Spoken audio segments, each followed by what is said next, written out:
This is the show where we talk about emerging trends and technologies and how they're reshaping the world. We talk to the CXOs who think like disruptors and act like startups. I have a very special guest joining in, the Chief Financial Officer and the Executive Director of IT of India's largest consumer packaged goods company, Hindustan Unilever. Welcoming Srinivas Pathak. Hi. Srini, HUL has been in India since 1933, so 85 years and counting. What was it like doing business back then? So I said, look, it's a very simple business. It's really about meeting the unmet needs of the consumers. It's a company about doing well and doing good. I think what's really happened is that fundamentally in the last 20 years, everything about our business has been transformed. And a lot of it really has been tech-led. Easy to forget that it was in early 90s or mid-90s where we were actually getting introduced to email. And today, if you were to completely leapfrog the way you look at consumers, the way you target consumers, the way you even understand what consumers want, everything is tech. In one manner, I think the fundamental shift is the traditional media is dead. TV ruled because that was the only way we could communicate. Today, if you really ask us into the future, TV is going to be irrelevant. That's the significant way in everything about what we do with technology has changed. And it cuts through everything that we do, whether the way we talk to consumers, the way we connect with them, the way we service them, or even the way we internally think about how we need to operate. Everything's got transformed.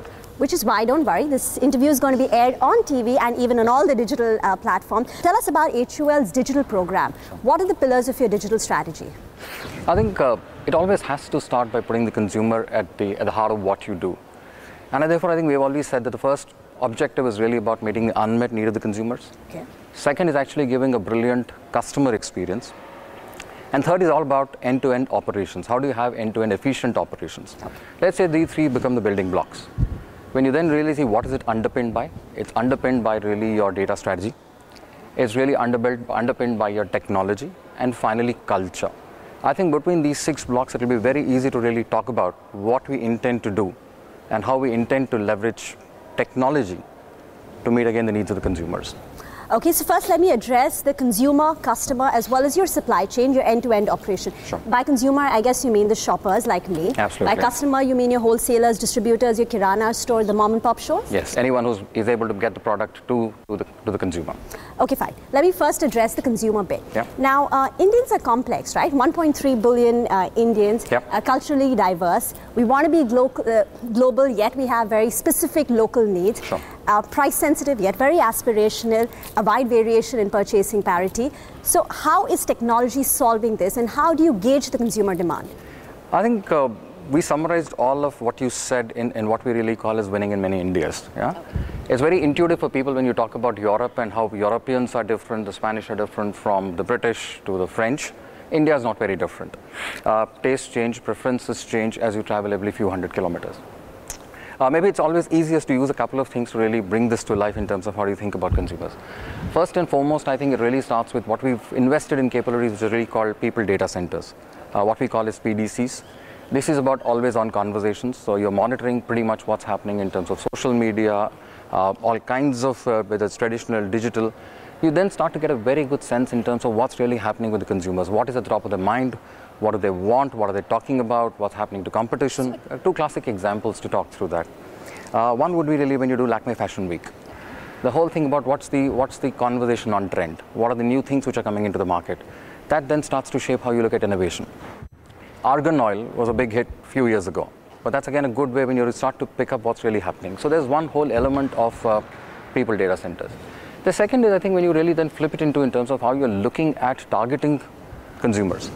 And I think we've talked about our project which is called Project Maxima in the past. It's got a very neat framework of how you look at it. People have various life stages, people have life needs, and then you have places where you can target them. Today you have a lot of first-party data through your own sources, whether it's our .com websites or our people who call into us. Then you have a lot of second-party and third-party data. When you marry all of that, you're actually able to customize the message that you want to land depending on a locality, depending on a geography that you want to target. A good example, and I think we've talked about that in terms of how we looked at with our Dove baby range of products. With the right set, you're able to actually look at precision marketing to see the consumers who are the women, the mothers, and then you're able to take it back in by customizing the product. How cool will it be if you can have the name of your baby on a pack That's a special moment for definitely for the mother and the family. The baby may be too young to realize it. Yeah? But that's one example how you were to start looking at it in terms of precision marketing. Personalization. I mean, it leads to personalization. I think first is really being able to identify, the segment in a particular geography. That's precision. Yeah. Then that can lead to really personalization. You can play both the gamuts when you really start to use tech. Okay, so let me pick on the point when you said TV is dead, or it will be dead very soon. What percentage of your ad spends are, via the digital medium today? So let me put it this way. That's a statement we continue to make because we're being provocative. Yeah. TV is still the largest medium. Yeah, and there is no way that it's going to go away in a country like India, at least into the foreseeable future. Fair enough. Should spend start to shift from traditional TV into the other measures? The answer is absolutely yes. Even today, if you really see, TV would still be predominantly about 70%. Yeah. But the reason is you need to really start preparing for the future, preparing into the new world, where consumers will have a choice of seeing what they want to see. Okay. Models disrupted. Now you talk about Amazon Prime, you talk Netflix. The consumer today decides what he or she wants to watch. Yeah. And therefore, the traditional model where you're trying to push content in between a soap is going to face difficulty into the future. Will it go away in the next few years? The answer is no. But if you don't start to think about it with a sense of paranoia on this, you're never going to be ahead of the curve. So what percentage of your ad spend is on digital today? So I said it's still small. I'm saying that 70% is really TV, with all together will be in the range of low single digits to a bit in the high single digits or double digits. But that's again not the right way to look at it. But how much can it go? Assume 10% so now. Look, that's a difficult question, and I don't think one really needs to start giving any percentages to traditional and digital. Okay. The question to really ask is what is giving you the maximum reach, frequency, and connect. If digital does it, is digital doing it? It is picking up, definitely is picking up significantly. So it's more efficient. So look, efficiency and effectiveness will come later. I think we don't need to jump the curve. I think the first point is it's a curve. I think let's be very clear. We've spent a lifetime doing TV advertising. Are we efficient? We are absolutely efficient. Today, have we really made a journey in terms of effectiveness? We have. Digital is nascent, yeah? And therefore, to me, it's really about, even today, it's really about, are we able to target the right consumers? Efficiency and effectiveness will follow.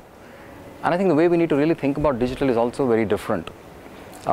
In TV, the principles are different. What do? You create an asset. You try and put it as long as you want on the air, because that's when you start to get the return in terms of what you've created. Digital is always about being on at the relevant moment. There are many digital assets you create. Maybe they're really available for a short period of time, and then they're gone. I think a couple of good examples is when we did the whole Red Label Ganesh Chaturthi campaign. I thought that was a beautiful campaign with a social message. It talks about the beauty of tea in special occasions and talks about harmony. I think that's how you need to really think differently. And spend to me is very simple. Every spend gets justified in terms of what return it gives. If anything gives more return, more money follows. As simple as that. Don't chase a percentage. But for sure, you need to be paranoid about how you're going to leverage this. The CFO and Executive Director of Hindustan Unilever. We just heard Srini talk about how they are using technology to gain deep consumer insights. Now let's find out how they are using technology to drive efficiencies in their end-to-end operations. Srini, I guess that's where technology would be used most to drive efficiencies, to bring down costs, cut down delivery time, manage your inventory? So, no, I think the answer would say that I think we'll have to start by saying how do you drive growth first. Okay. Yeah? And then there is absolutely the whole element of how you take costs out. So therefore, let me talk you through a couple of, we talked about marketing. I think let's really talk about our sales system and customer development. Technology has a clear role to play in all three aspects of it, whether we talk about in terms of demand generation, demand fulfillment, or demand creation. I think that's the first piece, and that's how you need to start thinking about technology. And let me try and use a couple of examples to saying how are we doing it today. Today, when you have our salesperson, when he calls into a store, the guy has got a lot to do there. He'll give you maybe 5 minutes, 7 minutes. How do you make his life, the salesman's life easy and the storekeeper's life easy? Very simple. When you really look at our own handheld terminal, it's got only 2 screens today. Okay. Easy to sell, easy to earn. Easy to sell is what typically the store would want, and therefore you make it upfront available to them. Easy to earn are the kind of things where you want an effort to go by the salesman, either to talk about a new product or a proposition. Okay. How does it work? Therefore, when he sells that, he gets more, right? Back-end algorithms, back-end analytics make it very simple. Then you put in natural language recognition and a chatbot features, and a salesman can actually talk to his device and really know today what's the balance task to be done. That's a very neat way of using technology, even in those 5, 7, 10 minutes that you do. Okay. Let's take it forward, or the other extreme is the whole space around Hamara Shop. That is an experiment that we're doing in a few cities, where you actually want to digitize and modernize the traditional trade. Okay. Now, this is where a consumer sitting in a house or a home can actually, at the click of the button, using either a smartphone or the app, order the products that he or she would like, and they will actually get delivered from a mom and pop store next to your home within a couple of hours. Okay. You're now throwing in convenience, you're giving him him or her the flexibility, and that's again a very, very neat way of making product available. Let's take an example in the middle. Yeah, we all understand, and let's talk e-commerce, and I think that's again an interesting channel today. I think this is where you start to benefit from the larger ecosystem of Unilever, where you have the experience and the expertise from more 100 countries, whether it's China at the cutting edge, or let's say Europe. And therefore, I think the whole learnings which go into is that how are you able to do e-commerce by partnering with some of these vendors, by making product offerings which are different, by getting your products visible on their websites much better. There's a whole host of work which is happening. Now, these are some of the examples which I've talked to you, at least 3 examples I've talked to you, all in the customer development space. Let's take it one step ahead and then link it up with supply chain. Yeah, and this is what I continue to say. Where does supply chain begin and end? Because it's really the lifeline of how we run a business. In Hassangarh in Delhi, we got a completely automated warehouse with no manual intervention, with robots actually picking and delivering products on all our color cosmetics. Okay. And then you really say, let's take it forward and how it really comes down the chain. By definition, small products, few SKUs. So what really happens is you pack them in bulk, bring them to your distributor. A lot of the time will go in actually in terms of breaking the bulk at the distributor. Yeah. And therefore you lose time in terms of service. Again, by leveraging technology, with this bot solutions and how you manage a warehouse, if you're able to break bulk at inception, Okay. you're able to customize how you would like to deliver. You absolutely cut through the times on how it reaches the consumer, on how it reaches the shopkeeper. In all of this, if you really see, while I've talked to you about growth in all of these, there is an underlying cost theme which runs all through. Yeah. My salesman is more productive, therefore can spend more time, costs are low, growth is high. The flexibility which you're giving the distributor to order, much better. If you look at it from a consumer point of view, if I'm able to do this, I start to get a lot of insights about the consumers. Now I start to get real data of how consumers are interacting with my product. Therefore, the way I spend my advertising money, how do I target to spend, how do I promote, big time efficiencies. And when you wire up the whole supply chain right from your warehouse right down to what you do in the supply chain into the marketplace, into CD, you can absolutely take costs out. This is just an example of how growth and cost can actually go together. Then there is a whole host of things that you can do in terms of taking costs out, whether it's in supply chain and how do you plan inventories, how do you plan your demand. You can use a lot of algorithmic models today to actually forecast your demand. Once you do that, you can almost work with a philosophy of we'll produce today what we sell for tomorrow. Yeah, let's say we're not there, but that's where the possibilities in terms of how you can take. The moment you do that, you take costs out, you release cash.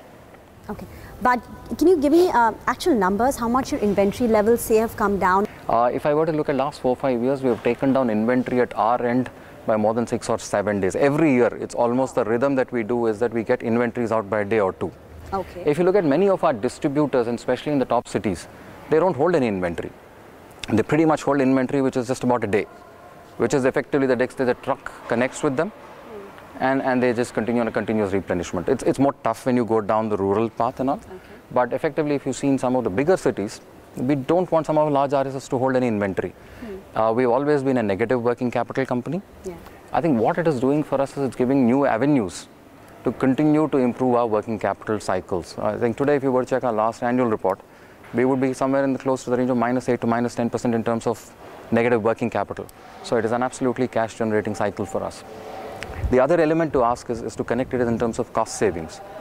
Where traditionally we used to be in the range of about 3 to 4, today we moved to 6 to 7% of turnover. Okay. Part is really in terms of enabled by our own understanding and appreciation with various programs such as ZBB, NRM. Part is also really enabled by how we're looking at analytics to find those avenues to take costs out. Okay. You have this project called Project SHOGUN, where you're trying to bring down the delivery time as well. Yes. Can you tell us the tangible impact that has had? So in our own experiences, if you've seen that if you're able to service a customer within 48 hours, your chances of success are at the best. The moment you start to go to something like 72 hours, your people will not order. So what we've now done is, I think if you really see, more than 90 to 95% of our stores are all GPS tracked. Okay. Yeah. Effectively, when our salesman is in the market and opens his handheld device, you then start to know where they are, how long they are working. When you look at it in terms of, therefore, once we have now GPS tracked all our stores, we know all our distribution points. Using tech algorithms, you now and GPS tagging, you've now decided how best to service them. What's the best route to take? And you and I know, living in cities, and most of our shops are in congested areas. Yeah. If you're able to find the best way to reach to them in the shortest possible time, you significantly enhance the time that is taken to deliver. It cuts down fuel, it cuts down cost. You're able to really make it available product in time in 24 hours to 48 hours. And that's a huge impact for us. Why you can continue to see, we're getting more productive salesmen. Our costs are coming down, which is helping us actually maintain a very healthy return for our distributors, and we're getting much more out of our distributors. Okay. You also have this AI software called Jarvis. Yes. That, I'm guessing, is based from the Marvel comics, Iron Man's Jarvis. What does Jarvis do? So Jarvis is really our attempt using Bayesian theory to really start saying, how do you price the product? There are many variables if you were to see in pricing of a product. There is your products, there is competition, consumers have lots of choice. There is an impact of what you do with media, there's an impact of what you do with distribution, there's an impact with what you do with assortment. Traditionally, what would you have done? Traditionally, many of the models would have said that, look, one factor has to be varied and all others remaining constant. Yeah? Typically, you would say, what would I do if I take up my price of my product by 5%? All others are same. All other variables for me and for my competition, whether it's distribution, assortment, nothing changes. In reality, it doesn't work like that. In reality, all the variables can actually continue to change all the time. I think this is when, with the now what data offers and what technology offers, and you're now able to simulate multiple scenarios, and you're able to vary all these elements to then start to say, how do you price your product? And I think this is what it's done for us, is that it's also allowed us to challenge many traditional ways we price. I think the classic example has been laundry. The way we are able to price our products in geographies which are ranging about 400-500 kilometers away from each other, we are able to price them differentially. So the same product, depending on the geography, has got a different price, which in some cases is maximizing revenue for us, maximizing volumes for us, and therefore giving us the total value equation. So I think this is where I think it's a beautiful amalgamation of the art and science of pricing. I think this is when you start to get the data to support you.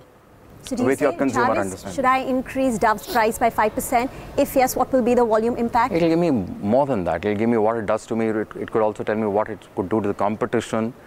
It also starts to give me variables in terms of what it could do to my distribution, what it could do to my assortment. It gives you a full 180-degree of view, rather than traditionally we would have done. Tell me 5 questions that you would ask Jarvis. The final question I'll ask Jarvis is, what is the value maximization equation?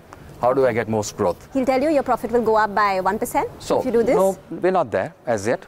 Today we are really running it a lot in terms of growth maximization. In pockets we have experimented with profit maximization. Okay. And to us, to be honest, it's going to be a journey. So I think one needs to be careful on how you think about this. It's given us a significant capability. But this is not a model that you do at a particular point in time and you don't refresh. You need to continue to refresh these models every 6 months because a lot keeps changing. Today we have really said, and where we are deploying it is on some of our core brands, strong brands with profitability. Therefore, the first focus is on growth. Yeah. Second is obviously, as we fine-tune the model, we will go down to saying what does also do profit maximization. He's been telling us about all the cool technology HUL has been using. Let's find out how digitally savvy is he. Quick rapid fire, a regular watch or a smartwatch? Regular watch and a Fitbit. Okay. A diary or a tablet? Tablet. News via print or social media? Social media. Grocery shopping via Amazon or a regular Kirana store? Neither. Okay. I buy it at our in-store shop with an HUL. Okay, whatever. Okay. 2 years later, do you expect a secretary or a digital assistant? Digital assistant. Are you on Facebook, Instagram and Twitter? Yes, all 3. Okay, well, he's passed the test. All right, let's talk about then the cool technology that you look to adopt in the next 5 years. Talk about it. So look, I think fundamental philosophy. This company has always been a company with great brands. This company has always been a company with great people.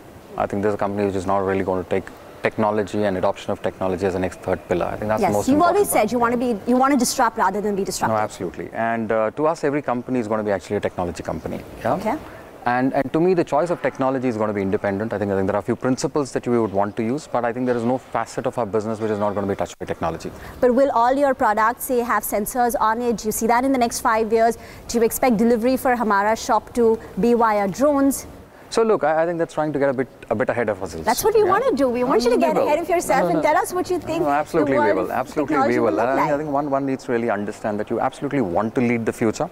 We want to disrupt it, but it doesn't mean that the answer is always in a blockchain and the answer is always in a drone. Okay. I think that's when we start to get a bit ahead of ourselves. I think absolutely it's going to change everything, the way the consumer is going to interact, the way they're going to order, the way they're going to deliver. We're absolutely kicked up about the opportunity of Hamara shop. I think it's in a manner it's going to modernize and digitize traditional trade. Whichever way you look at it, India will still have a sizable traditional trade. Yeah. Look at the whole trend of premiumization and e-commerce.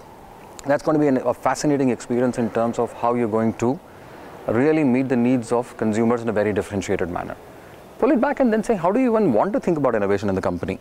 Gone are the days when you would actually spend about 9, 12, 15, 17 weeks even to devise a product. With the kind of technology which is coming in, with putting the creative people in, you can actually come up with prototypes as early as a day or 2 days. Okay. That then starts to really crash the way you look at timelines. And I talked about it. Can we actually start to produce today what we're going to sell tomorrow? And that's going to really fundamentally change it. So there is not going to be any aspect of the business as a function. I look at my own function and let me talk about it. What do I think? Do I see this business having lots of chartered accountants and MBAs? Probably not. There'll still be some chartered accountants and MBAs, but there is going to be a whole pool of people who are actually with backgrounds of mathematics, statistics, data and analytics. So the opportunities are plenty. I think to me it's really about saying how do you continue to ride the wave, how do you continue to lead some of this, and then create magic. Okay, and tell me the technology which you tried to adopt but failed at HUL. We are all very happy to talk about when Jarvis has actually come to life. It's now kicking in and we are expanding it. Yeah. This has been a lot of hard work with a lot of our teams for about a year and a half. For the first 6 months, it didn't give us what we wanted. It gave you wrong answers? We were not convinced with what it was giving us. We were not able to validate what it was giving us. Okay. Because at the end of the day, you want to make actual choices based on that. Correct. I think the philosophy is going to always come down to saying is that, look, consumer need, large part of our value chain, right choice of technology, experiment, fail. It's okay to fail, fail fast. And when you unlock it, really cover the entirety of the organization to get the juice out of it. Okay. Tell me one company whose digital strategy you like the best and what would be the key learnings from it, which you would like to emulate? So look, a global company and not let me talk to you about more. I don't know about, let me not talk strategy, but if you just look at the way players such as Amazon and Netflix have reshaped it, simply from a user interface and a user experience point of view, it's a delight. Yeah, it's mobile first, very simple, very intuitive, and the back end may be the most sophisticated, but the front end is the simplest. Yeah. I think there's something to it which is phenomenal. Yeah, and I'm a big fan of anything which is happening with the new startup ecosystem. Their ability to leapfrog without some of the disadvantages which a big multinational or a big traditional company has of a different order. But if you ask me from an Indian context and FMCG, I'm going to tell you it is Hindustan Unilever. Thank you, Mr. Pathak, for your time.